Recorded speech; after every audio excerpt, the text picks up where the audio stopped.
Bonjour et bienvenue à ce 37e cours d'initiation à la programmation Arduino pour débutants et débutantes.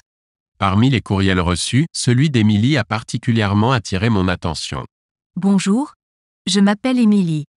Je suis étudiante en électrotechnique et je m'intéresse beaucoup à la programmation des microcontrôleurs. J'ai parcouru beaucoup de sites web à la recherche de cours pour les nuls. Mes connaissances en programmation sont archi nulles. Mais je suis débutante en électronique et ce qui m'attire, c'est la domotique. Un jour, un copain m'a partagé comment il aimait votre style d'enseignement et il m'a envoyé le lien de votre chaîne sur YouTube. Je me suis abonnée à votre chaîne dès le premier cours d'introduction à la programmation Arduino. Jusqu'à maintenant, j'ai suivi avec grand intérêt tous les cours que vous avez publiés. Vous savez vraiment comment enseigner aux autodidactes comme moi. J'ai beaucoup appris avec vos vidéos mais, au cours des leçons précédentes, nous avons exploré comment utiliser un clavier matriciel 4x4, comment programmer une action suite à la saisie d'un mot de passe, bref, nous avons exploré quelques projets à travers ces leçons et fait un survol plutôt rapide de la programmation pour chacun de ces projets. Mais toutes ces leçons m'ont fait voir qu'il y a bien des choses que je ne maîtrise pas ou que j'ai mal compris. C'est surtout les fonctions de tableau unidirectionnel ou multidirectionnel. Là, j'avoue que je suis perdue.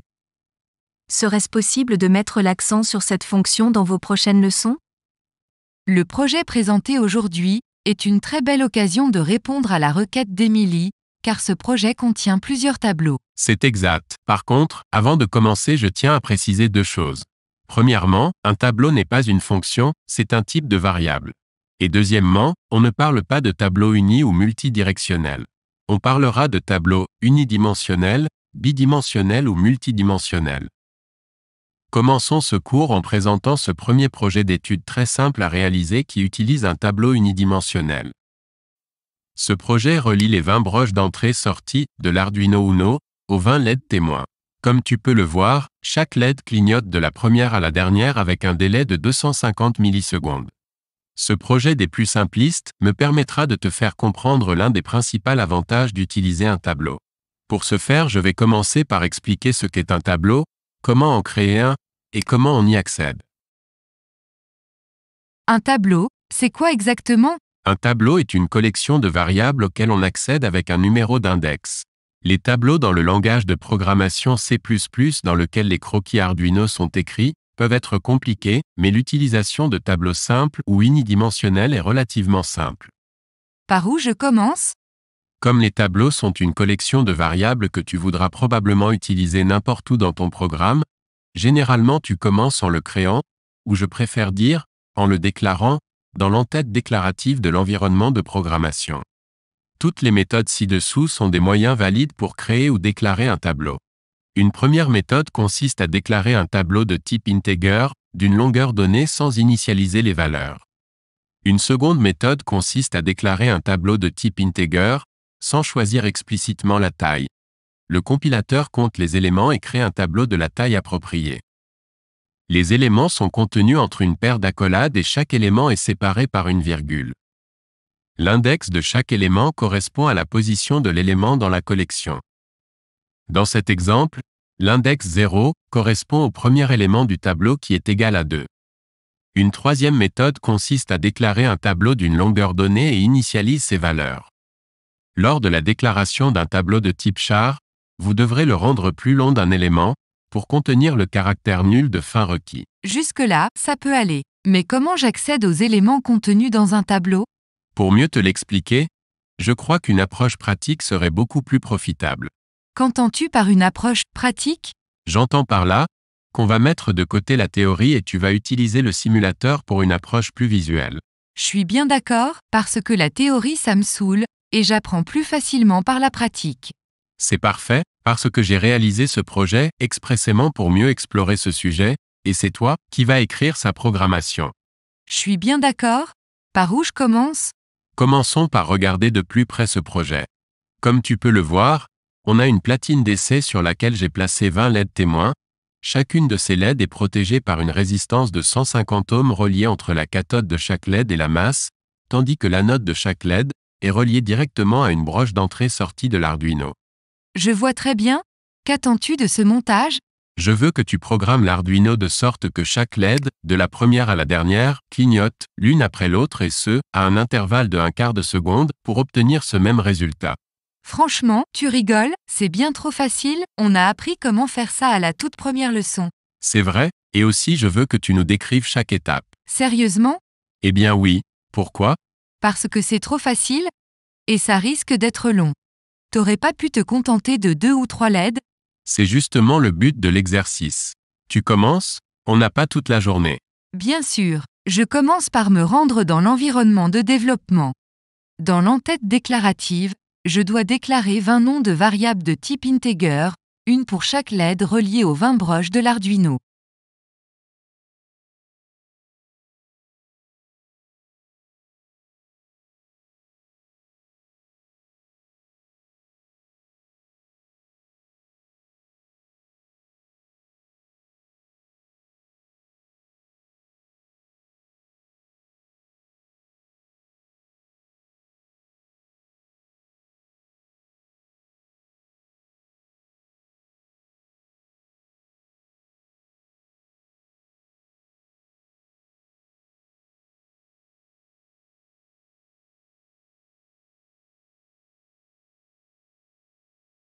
Après avoir déclaré les 20 noms de variables pour chaque LED relié aux 20 broches de l'Arduino, je dois ensuite me diriger dans la section Initialisation, ou la fonction Setup pour assigner le mode Output aux 20 broches de l'Arduino. Oui, et ce serait bien d'accélérer un peu? Mais ça c'est ta faute? Fallait-il vraiment utiliser toutes les broches d'entrée-sortie de l'Arduino? Non, pas obligatoirement, mais tu vas comprendre le moment venu, pourquoi j'y tenais. D'accord, je continue. J'utilise la fonction pinMode pour définir le mode Output à chacune des broches.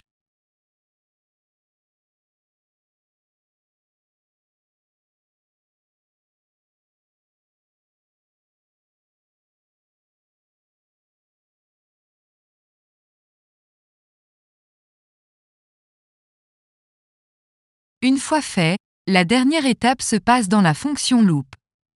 Je vais utiliser la fonction digitalWrite pour écrire l'état I à la LED 0, puis la fonction delay, définie à 250 millisecondes, pour marquer une pause d'1/4 de seconde.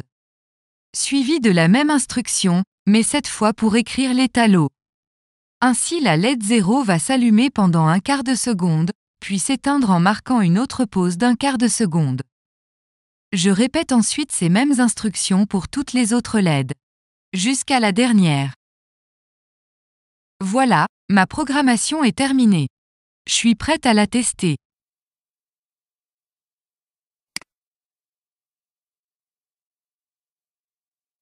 Tout se passe exactement comme tu me l'as demandé. Chaque LED clignote à intervalles de 250 millisecondes dans un balayage de gauche à droite. Bravo. Et en plus ça fonctionne du premier coup. Eh bien là, tu t'attendais à quoi? C'est tellement une programmation de niveau archi débutant que même toi tu aurais été capable d'y arriver. D'ailleurs, je ne vois toujours pas pourquoi j'ai dû me taper tout ce travail. Crois-moi si je te dis que tu vas le comprendre très bientôt. De toute façon, c'est quoi le rapport avec le sujet du jour? On n'est pas censé apprendre à utiliser des tableaux? Justement, c'est précisément pour te montrer un des principaux avantages à savoir comment utiliser un tableau. Dis-moi, combien de lignes de code as-tu écrit pour réaliser cette programmation? Plus ou moins 90 lignes, incluant les commentaires? C'est bien là le problème. Revenons à l'entête déclarative. Tu as utilisé 20 lignes juste pour déclarer les 20 noms de variables pour nommer les LED et les relier aux 20 broches de l'Arduino. Eh bien oui, une pour chaque LED. Et si je te disais qu'une seule ligne d'instruction peut faire exactement la même chose? Ok, mais je demande à le voir. C'est bien ce que je compte faire. J'ai bien hâte de voir comment tu vas t'y prendre. Tout simplement en créant un tableau de type integer, que je nomme LED, qui contiendra une collection de 20 éléments. Les 20 éléments sont contenus entre une paire d'accolades et séparés par des virgules. Il s'agit ici du numéro des 20 broches de l'Arduino auxquelles les LED sont connectés. Cette seule ligne d'instruction remplit exactement le même rôle que ces 20 lignes, que je peux maintenant sélectionner et supprimer. Ce qui nous amène à la fonction Setup. Encore là, tu utilises 20 lignes de code pour une même fonction, tandis qu'une seule ligne va remplir le même rôle. Laisse-moi deviner, tu vas déclarer un autre tableau? Non, je vais me servir du tableau que je viens de déclarer pour accéder aux éléments qu'il contient. Comme on a ici la fonction pinMode qui se répète 20 fois pour assigner le même mode output aux 20 broches, et que la seule chose qui diffère c'est le numéro des broches, je vais utiliser une boucle for qui contiendra entre sa paire de parenthèses des instructions d'incrémentation. On a déjà étudié comment fonctionnent les boucles for, aussi je serai bref. Je commence par for, et j'ouvre une parenthèse. Puis je déclare une variable locale de type integer que je nomme pin, et lui donne la valeur 0. C'est la valeur de départ, suivie d'un point virgule, j'ajoute pin plus petit que ou égale 19, point virgule. C'est la valeur d'arrivée. Puis pin++, c'est un opérateur d'incrémentation et je referme la parenthèse. Ce bloc d'instructions contenu dans une boucle for est couramment utilisé comme compteur. Il incrémente de 1, la valeur de la variable pin à partir de la valeur de départ, qui est ici, égale à 0, jusqu'à la valeur d'arrivée qui est ici, égale à 19. Une boucle for est généralement suivie d'une paire d'accolades qui contient une ou plusieurs instructions à exécuter. Tant que la variable pin sera inférieure à 19, les instructions contenues entre sa paire d'accolades seront exécutées. Lorsque la valeur d'arrivée est atteinte, le compilateur quitte cette boucle et passe aux lignes d'instructions suivantes. En ce qui nous concerne présentement, cette paire d'accolades ne contient qu'une seule instruction. Dans ce cas précis, la paire d'accolades est facultative. L'instruction qu'elle contient commence par la fonction pinMode suivie d'une parenthèse ouvrante, pour y préciser le nom de la broche et le mode désiré. Pour préciser le nom de la broche, c'est là que l'on doit accéder à notre tableau.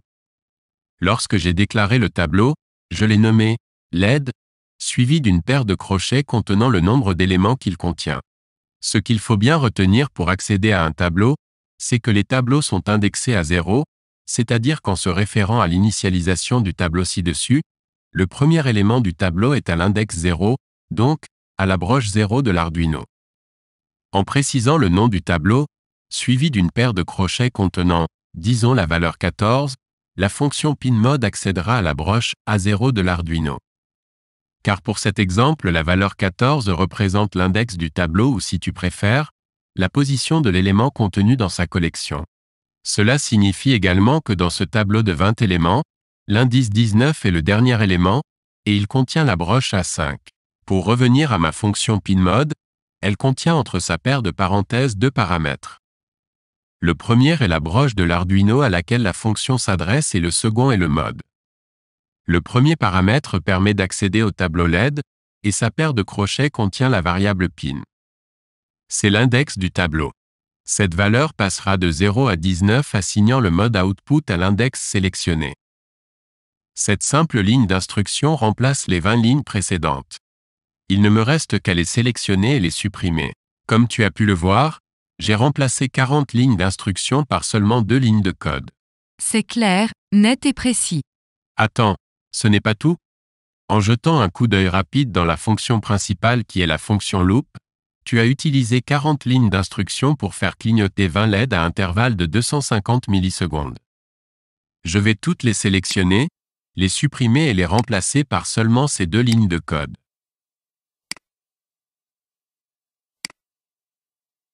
D'abord, je me fais un peu d'espace pour les écrire. Ensuite, je sélectionne et fais un copier de la boucle for utilisée dans la fonction setup, et je la colle dans la fonction loop. Puis j'ajoute la fonction digitalWrite incluant les paramètres indiquant le numéro de la broche, l'état i et la fonction delay, paramétrée à 250 millisecondes. Et pour finir, la dernière ligne utilisant aussi la fonction digitalWrite incluant les paramètres indiquant le numéro de la broche, cette fois l'état low, et un autre délai de 250 millisecondes. Il ne me reste plus qu'à condenser le tout, en supprimant les lignes vides.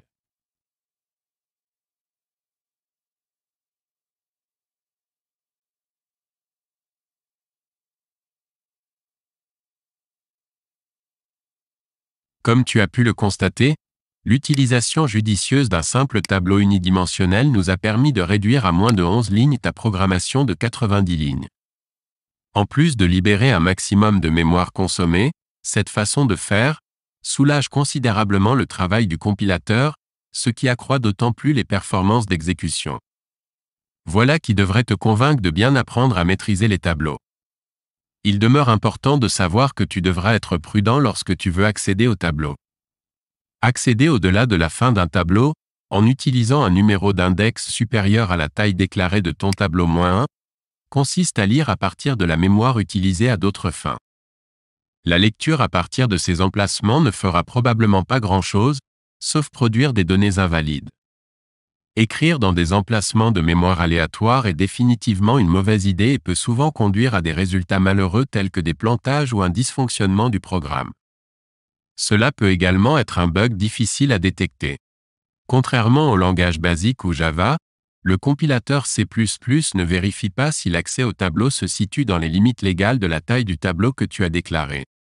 Il y a encore plus à savoir sur les tableaux, surtout les tableaux multidimensionnels, mais ce sera pour une prochaine leçon. Nous essayons de concevoir des vidéos n'excédant pas les 15 minutes par leçon, ce qui m'oblige à remettre à plus tard la leçon concernant la gestion des mots de passe multi-usagers. Mais il m'a semblé important de nous y préparer en répondant à la requête d'Emily. C'est loin d'être terminé. On se revoit donc très bientôt avec la suite de ce sujet. Merci de votre attention, en espérant que cette leçon t'en a appris un peu plus sur la programmation Arduino. Si oui, clique sur j'aime. C'est tout ce qu'on demande en échange. Au revoir et à très bientôt.